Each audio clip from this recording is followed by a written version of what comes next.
অবশেষে দীর্ঘ 2 বছর ধরে গাজায় চলমান যুদ্ধ অবসানের ঘণ্টা বাজল। মার্কিন প্রেসিডেন্ট ডোনাল্ড ট্রাম্পের মধ্যস্থতায় ইসরায়েল ও ফিলিস্তিনের স্বাধীনতাকামী গোষ্ঠী একটি ঐতিহাসিক শান্তি চুক্তির প্রথম ধাপে গাজা উপত্যকায় যুদ্ধের অবসানে সম্মতি দিয়েছে। অভূতপূর্ব এ ঘটনায় বিশ্বজুড়ে নেতারা তাৎক্ষণিক প্রতিক্রিয়া জানিয়েছেন। এই চুক্তিকে স্বাগত জানিয়েছেন বিশ্ব নেতারা। প্রেস ব্রিফিং চলাকালীন পররাষ্ট্রমন্ত্রী মার্কো রুবিওর কাছ থেকে নোট পেয়ে ট্রাম্প নিজের ট্রুথ সোশ্যালে অত্যন্ত গর্বের সঙ্গে ঘোষণা করলেন, এখন যে কোনো ব্র্যান্ডের পুরাতন এসি বদলে নতুন ওয়ালটন এসিতে উপভোগ করুন 25% ছাড়। ইসরায়েল এবং ফিলিস্তিনি স্বাধীনতাকামী গোষ্ঠী তার প্রস্তাবিত শান্তি পরিকল্পনার প্রথম পর্যায়ে বাস্তবায়নে প্রতিশ্রুতিবদ্ধ হয়ে স্বাক্ষর করেছে।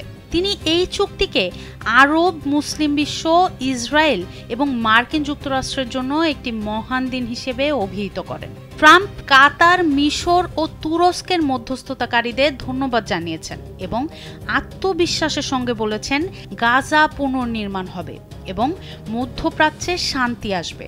এটিকে দীর্ঘস্থায়ী শান্তির পথে এক অভূতপূর্ব পদক্ষেপ বলেও মন্তব্য করেন তিনি। মধ্যস্থতাকারী দেশগুলোর অন্যতম কাতার এই চুক্তিকে স্বাগত জানিয়ে বলেছে, এটি ইসরায়েলি জিম্মি ও ফিলিস্তিনি বন্দীদের মুক্তি এবং সাহায্য প্রবেশের দিকে নিয়ে যাবে। ব্রিটিশ প্রধানমন্ত্রী কিয়ার স্টারমার গাজায় দ্রুত মানবিক সহায়তা প্রবেশের জন্য সমস্ত বিধিনিষেধ তুলে নেয়ার আহ্বান জানিয়েছেন। জাতিসংঘ মহাসচিব অ্যান্তোনিও গুতেরাস চুক্তিটির পূর্ণ বাস্তবায়নের আহ্বান জানিয়ে বলেন, সব মানুষের জীবনে নিরাপত্তা ও স্বস্তির নিশ্চয়তা দিতে হবে এবং এই যুদ্ধের চূড়ান্ত ও সম্পূর্ণ পরিসমাপ্তি টানতে হবে।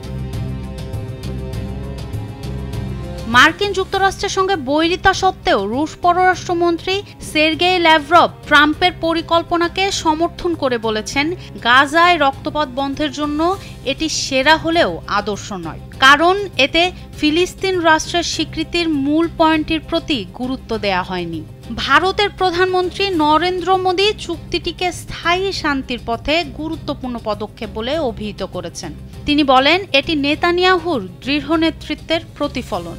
এদিকে নিউজিল্যান্ডের পররাষ্ট্রমন্ত্রী উইনস্টন পিটার্স এটিকে স্থায়ী শান্তি অর্জনের দিকে একটি অপরিহার্য প্রথম পদক্ষেপ বলে অভিহিত করে একটি পূর্ণাঙ্গ সমাধানের জন্য কাজ চালিয়ে যাওয়ার আহ্বান জানিয়েছেন। সনম সিদ্দিকী, কালবেলা।